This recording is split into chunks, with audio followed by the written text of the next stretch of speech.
Assalamualaikum warahmatullahi wabarakatuh. Hamdan wa syukron lillah, assalatu wassalamu ala rasulillah. Salam tilawah semesta. Di dalam ilmu makrifat, kita harus betul-betul menghayati dan mentafakuri secara jernih, karena jika kita benar-benar menghayati secara jernih, kita akan merasakan terkejut yang luar biasa. Karena kami setelah mengetahui pentingnya ilmu makrifat, ternyata kita semua manusia yang ada di dunia ini, kita semua sudah mengalami persaksian terlebih dahulu, sudah makrifat semuanya terlebih dahulu. Cuman sekarang kita kebanyakan lupa lagi terhadap persaksian tersebut, persaksian kepada Allah, sehingga kita tidak tahu dan lupa lagi, tidak mengenal atau jauh dari Allah Subhanahu wa Ta'ala. Sahabatku, sahabat tilawah yang kami hormati, ini pentingnya ilmu makrifat. Ini ada di surat ke-7 Al-A'raf ayat 172. Allah telah berfirman yang berbunyi Bismillahirrahmanirrahim. Wa id akhadha rabbuka min bani Adam min dzurriyyahim dzurriyyatahum wa asyhadahum ala anfusihim alastu birabbikum qalu bala syahidna an taqulu yaumal qiyamah inna kunna an hadza ghafilin, yang artinya, ingatlah ketika Tuhanmu mengeluarkan anak Adam, menciptakan anak Adam dari sulbi. Mereka mengambil kesaksian terhadap jiwa mereka, seraya Tuhan berfirman, bukankah aku Tuhanmu? Mereka menjawab, ya betul, kami menjadi saksi, syahidna, supaya kamu nanti pada hari kiamat tidak mengatakan sesungguhnya kami orang yang lalai, tidak diberi peringatan tentang hal ini. Nah, ini sahabatku, sahabat tilawah semesta semuanya. Di dalam ayat ini, jika betul-betul dihayati, ditafakuri secara jernih, tentu kita akan merasakan terkejut dengan ayat ini. Karena ini ayat menggugah hati kita. Di dalam ayat ini Allah memberitahu kepada segenap manusia yang ada di dunia ini, sebagaimana firman Allah, manusia yang ada di dunia ini ternyata semuanya sudah dipersaksikan terlebih dahulu kepada Allah sebelum manusia lahir ke bumi ini. Hadirin sahabatku semuanya, dipersaksikannya ini waktu ibunya. Nah, ini ada di hadis Bukhari di dalam bab kejadian makhluk halaman 733 ayat 9. Rasulullah Shallallahu Alaihi Wasallam telah menerangkan dipersaksikannya di alam arwah di waktu kandungan berumur 4 bulan di dalam kandungan ibunya. Nah, ini makanya suka ada yang mengadakan adat atau acara dengan nama acaranya itu sudah menjadi kebiasaan leluhur, bahkan sampai sekarang masih banyak yang memperingatinya, yakni acara 4 bulanan. Nah, ini asal muasalnya atau sejarahnya karena ketika 4 bulan itu adalah diturunkannya ruh sesudah dipersaksikan kepada Allah. Setelah ruh mengalami persaksian, setelah ruh makrifat semuanya masuk ke alam rahim di waktu 4 bulan tersebut. Nah, ini sebelum 4 bulan pun ruh di dalam cabang bayi atau di alam rahim itu sebenarnya sudah ada. Makanya dari 1 bulan, 2 bulan itu cabang bayi tumbuh.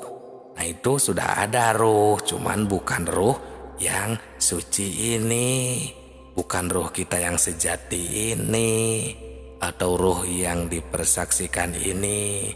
Karena ruh yang dipersaksikan ini adalah ruh kita yang sejati, yang dinamakan ruh kudsi, yang nanti akan dicabut kembali atau istilahnya dicabut nyawa, yang akan meninggalkan jasadnya kembali.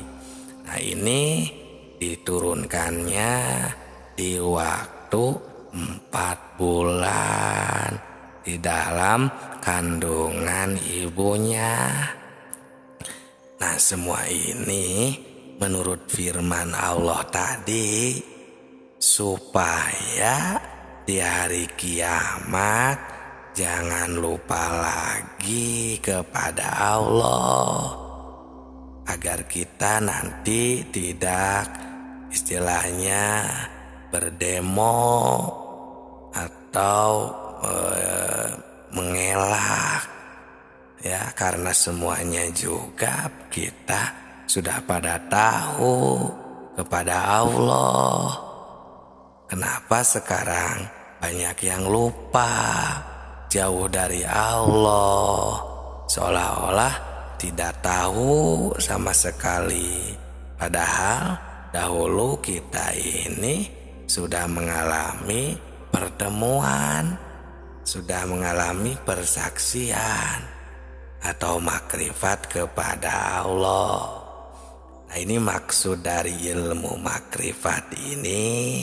Di video ini kami mengingatkan agar kita semua sebagai manusia jangan leha-leha, jangan terlena, atau jangan hidup ini kita melupakan Allah.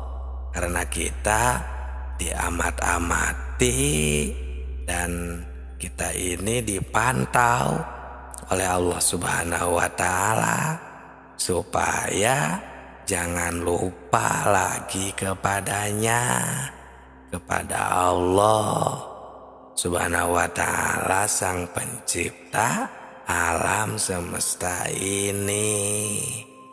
Nah, dengan hati yang jujur, kita jangan mendustai diri sendiri. Ini dari Imam Ghazali, beliau berkata, istafti kolbaka, sampai 3 kali. Istafti kolbaka, istafti kolbaka, istafti kolbaka, wa in aftauka, yang artinya tanyalah hatimu, tanyalah dan tanyalah hatimu, walaupun orang lain memberi fatwa.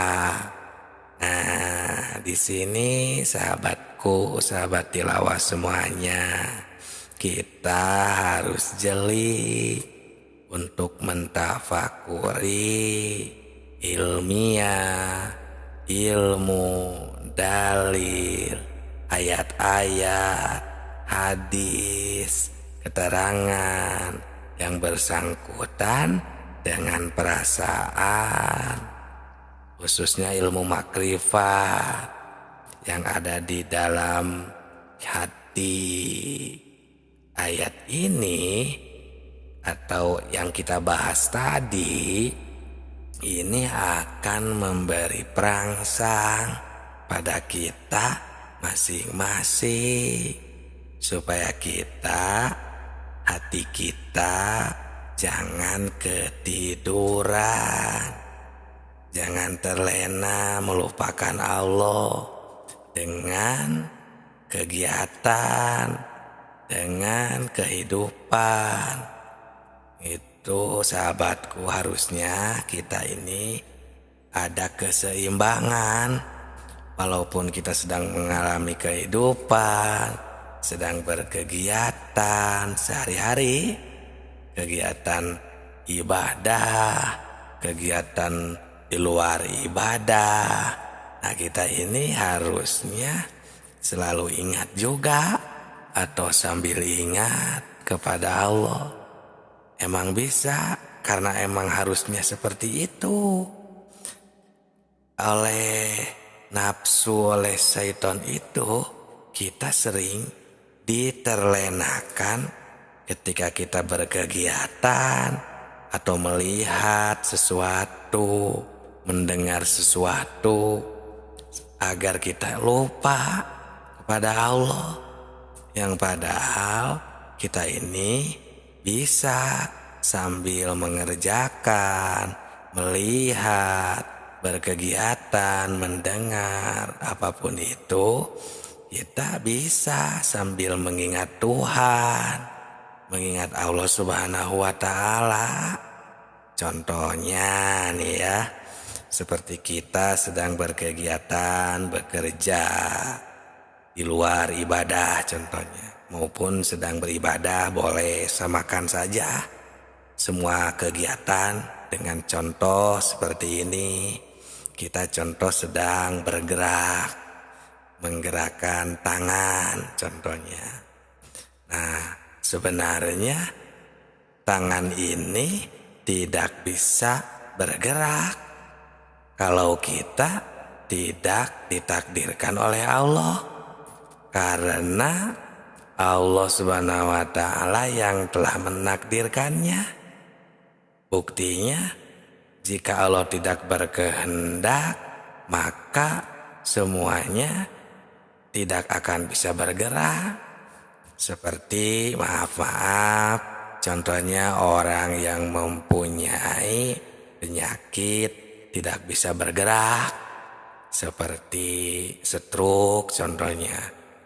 Nah, itu kan ciri pertanda bahwa gerak itu kita tidak bisa berkehendak. Jadi tangan ini ya tidak bisa menciptakan gerakan, maupun gerakan tersebut tidak bisa menciptakan tangan. Tapi Allah yang menciptakan tangan, dan Allah yang menakdirkan bergerak kepada tangan. Nah, timbul ya Qadir, Zat yang menakdirkan. Qadir ini kan talajumnya atau identiknya dengan sifat kudrat, sifat ma'ani, salah satu dari sifat yang 20. Nah, sifat ini adalah sifat ma'ani yang tidak akan berpisah dengan zatnya.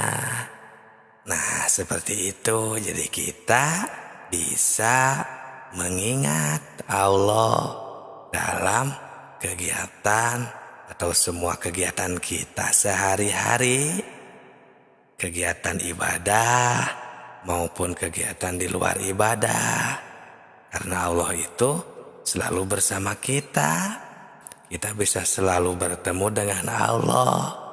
Wa huwa ma'akum aina ma kuntum wa nahnu aqrabu ilaihi min hablil warid. Allah itu selalu bersama kita dimanapun kita berada, dan Allah itu lebih dekat dengan kita, lebih dekat daripada tenggorokan istilahnya. Nah, ini agar kita tidak terlena dengan apa yang ada di dunia ini, lupa pada tugas hidup kita selaku hamba Allah yang tidak boleh dilupakan. Di antaranya menjalankan perintahnya, menjauhi larangannya. Nah, sedangkan jika kita jauh dari ilmu makrifat atau lupa kepada Allah, itu yang menjadi bibit kita melakukan permaksiatan. Karena jika kita ingat, sadar kepada Allah, kita tidak akan berani melakukan kesalahan atau menjauhi larangannya. Jadi kita akan terus melaksanakan apa yang telah diridhoi oleh Allah dan menjauhi larangannya.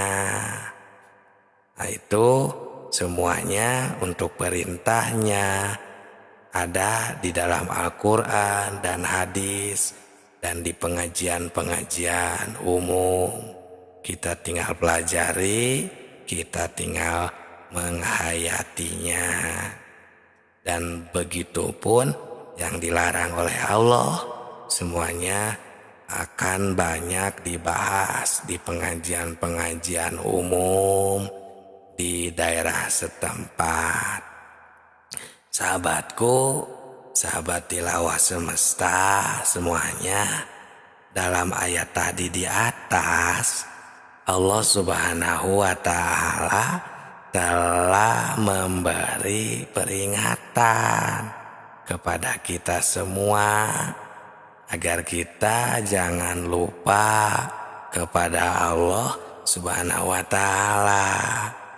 Sekarang mari kita tanya diri kita masing-masing, apakah kita sekarang ingat kepada Allah? Nah, di sini kita harus bertanya kepada hati kita yang terdalam, yang jujur, jangan membohongi diri sendiri. Sekali lagi, apakah kita sekarang ingat pada Allah? Perhatikan pertanyaannya. Di sini bukan ditanya ingat pada namanya, kepada nama Tuhan, tapi di sini ditanya ingat kepada Tuhannya, kepada Allahnya. Apakah kita sekarang ingat kepada Allah? Nah, ingat kepada Allahnya yang diberi nama Allah, yang diberi nama Tuhan. Ya, kenapa pertanyaannya seperti ini? Nah, karena banyak sekali orang yang cuma ingat itu kepada namanya saja, bukan ingat kepada Allahnya. Nah, untuk menjawab pertanyaan ini, pertama kita harus memakai pikiran yang mendalam. Kedua, harus fakum bidzahir, memakai hukum sesuai dengan dalil, hukum-hukum dohir, atau istilah lainnya harus masuk akal, logika. Dan yang ketiga, harus memakai hati yang jujur. Nah, baru pertanyaan ini bisa dijawab dengan sempurna. Tapi kalau dijawab dengan hati yang bainahum atau yang standarnya hati manusia, maksudnya yang biasanya, yang ya sebagaimana biasanya lah gitu ya, yang penuh kedengkian misalnya, atau istilahnya yang ingin benar, yang tidak selalu puas, ya, bukan hati yang bersih, yang jernih maksudnya. Nah, ini pasti akan menimbulkan fitnah di kalangan umat Islam. Naudzubillah, jangan sampai terjadi seperti ini, karena ini ilmu makrifat. Ini ilmu makrifat tingkat tinggi, dan ini cuma mengingatkan hati kita, khususnya umat Islam, jangan sampai keliru untuk menetapkan akidah kita kepada Allah Subhanahu wa ta'ala. Karena ayat tadi di atas itu, Allah terus memantau dengan sifat ilmunya Allah, maha tahunya Allah, mengamat-ngamati jangan sampai kita ini lupa kepadanya. Di dunia ini, apakah kita sedang lupa, sedang beribadah, selalu mengingatnya, atau terus melupakannya, sehingga kita terus melakukan permaksiatan dan lain sebagainya. Nah, sahabatku, sahabat tilawah semesta semuanya, banyak sekali sebenarnya ayat-ayat yang menyuruh kita jangan sampai lupa kepada Allah Subhanahu wa ta'ala. Seperti di dalam surat ke-33 ayat 41, Allah memberi perintah, ya ayyuhalladzina amanu dzkurullah dzikran katsira. Hai orang-orang yang beriman, ingatlah kepada Allah dengan sebanyak-banyaknya ingat. Seperti itu. Terus ada lagi di dalam surat ke-7 ayat 205. Allah Subhanahu wa ta'ala berfirman, wadzkur rabbaka fi nafsika tadarruan wa khifatan wa dunal jahri minal qaul bil guduwi wal asal wala takum minal ghafilin.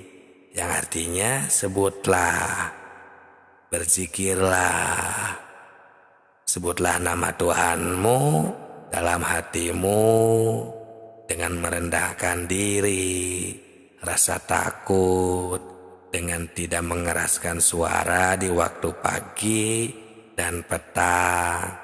Dan janganlah kamu termasuk orang-orang yang lalai, ghafilin, yang lupa kepada Allah Subhanahu wa ta'ala.